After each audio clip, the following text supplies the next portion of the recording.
Hi, and welcome back to my YouTube channel. I'm going to bring up a subject today, which is something that we should all talk about, but a lot of people don't until the last minute. And that is what happens when we die, where will we go, what's the process like, how will we cope with it, do we just go 6 feet under, is there life after death, all those sort of questions. I'm going to share, not on this particular talk, this is going to be the prelim to another couple of audio tapes that I've got. One is called How Will You Answer the Death Knock? That's pretty dramatic, by Harold Long. And this was recorded at the Eaglehawk Baptist Church in Victoria on the 9th of April 1976. And on the same date, Into Thy Hands I Commend My Spirit by Harold. Harold used to go on interstate. He was our minister at the Great Street Church of Christ in Adelaide at the time, and he used to go on interstate mission trips and speak at different churches, not only Churches of Christ, but other churches. This was a Baptist church around the countryside. And they used to have these week-long missions that he would preach just about every day. And of course, he was an evangelical preacher, and it was under his preaching that I became a Christian, and I'm glad that I did. Have you ever had a close to a near-death experience, or nearly been killed or whatever, and then were quite stressed by it, but then after that, just life just goes on? Sometimes you're traumatized. I'll just share a situation that happened to me, and this was not long after I became a Christian. I was on a work trip in rural South Australia over on Yorke Peninsula with my boss. He was my immediate supervisor back in the old PMG days. This was, I think, Postmaster General's Department. And we were doing some work in Wallaroo, which is a coastal town in South Australia. And we were staying in a motel right on the shore of the bay there. And we had gone out for a meal that night and travelled back. And we both had adjoining rooms in the motel. He had one and I had one. And he went straight to bed. We'd been to my brother's place, who was living in Port Pirie at the time. And my worker friend had had a couple of brandies and he was a bit tired, so he went straight to bed. And I sat up in the motel watching what was then called the Don Lane Show. Some of you might recall that if you live in Adelaide or in Australia. And anyway, I was watching that on the old black and white TV. I was lying on the bed, sort of reclining like this on the bed, watching the TV, which is down the side of the wall there, like that TV over there, for instance. I was sort of lying down and watching that on my side. I just had a shirt on and some underpants, hadn't gone to bed yet, and I just had a glass of milk and a biscuit. The glass of milk I got out of the fridge in the motel, and I was watching the Don Lane Show and just in that reclining position, and suddenly the TV started coming towards me. And then it slammed back a bit against the wall, all went black and all the glass shattered. And at that time, I realised I was about 2 feet above the bed, still in the same reclining position. I was airborne. I'd been lifted up. And what had actually happened, there'd been a gas leak underneath the floorboards and it ignited.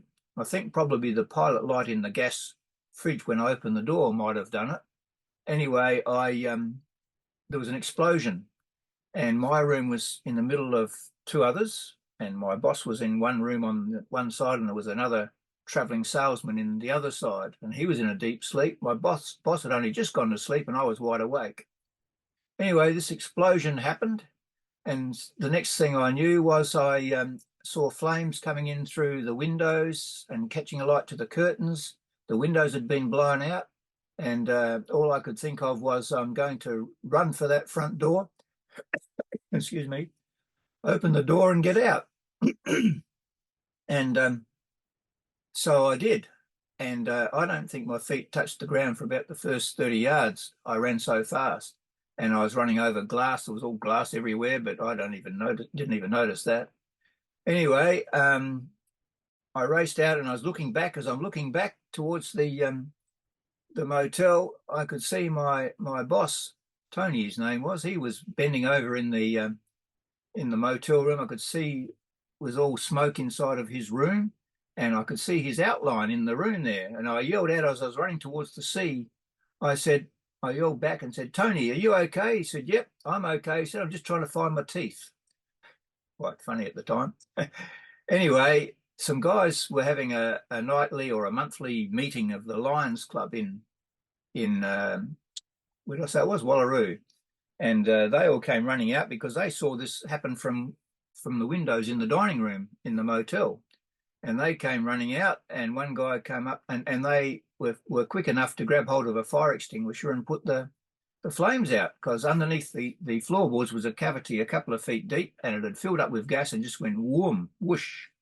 And so anyway, one of the guys said to me, he said, "You were really very lucky." He said, "You should thank God you're alive." I said, "I already have," because I was only a new Christian at the time, and it was pretty much a very disturbing event, to say the least. They put us up into another hotel, the three of us who were involved that night, and I don't think we got any sleep. We just talked all night in the other hotel. Then the next night they put us back in the same motel, which was even more frightening.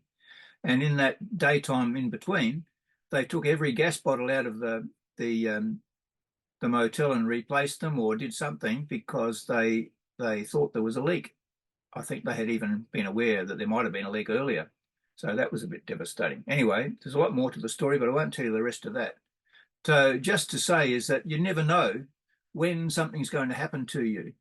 You know, I've been, in later years, been to hospital a few times, had a heart operation. I can tell you, even though I'm a Christian, I was pretty anxious going into surgery, and knowing that there's risks involved. And I think I rang up just about everyone I knew just because I wanted to talk to someone before. But I was trusting God, and I've been under the knife a few times since then. And I'm always trusting God, but you always have that apprehension, don't you? Even when you go up in an aeroplane, there's always a sense of apprehension. So what about life after death? What happens if we do have our life cut short? Have you really thought about it? Some people say, "I don't fear death. I'm okay with that." And they might fear the process, but they say, "I don't fear death," but they don't ever really justify why they don't fear it, or tell you, unless they're a Christian, and then they'll tell you. And there are many people over the years, of course, who've said things like that. And if you look up on internet what people said on their deathbeds and famous quotes and all that sort of stuff, there's not too many of them talk about God or heaven. So this is to make you think. Now, the couple of sermons that I've got on these tapes here, Harold Long didn't pull any punches. He was a direct preacher. And if you are a preacher of the gospel, you're not there just to make people feel good. You're there to get a message out. And if you listen to some of Harold's messages on this channel, you'll find out that he doesn't hold back, and was under that sort of preaching. I sat under his preaching for 3 years before I made a decision to become a Christian.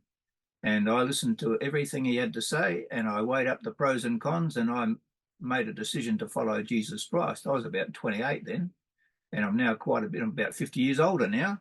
So anyway, that was what happened with me. What I'm trying to say there is that we need to be given stern warnings. If you were living in Australia back when the AIDS epidemic first started, you would have known about the Grim Reaper ads, which were designed to shock people and to scare people to do something about the AIDS epidemic. And it was very controversial at the time. You might think these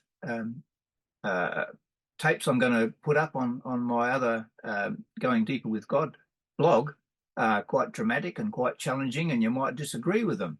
But people were like that with the Grim Reaper ads too. I'm just going to read a little bit about that, and then I'll probably finish off this little bit of a talk. So let's just have a look and see. I've got it saved up here. I went into Wikipedia to see what it said about the Grim Reaper ads. Where are we? Here we go. The Grim Reaper is a 1987 Australian television commercial aimed at raising public awareness on the dangers of AIDS, created as part of a $3 million education program campaign by the National Advisory Committee on AIDS. The advertisement depicted the Grim Reaper, 10-pin bowling in a bowling alley and knocking over men, women, and child pins, which represented AIDS victims.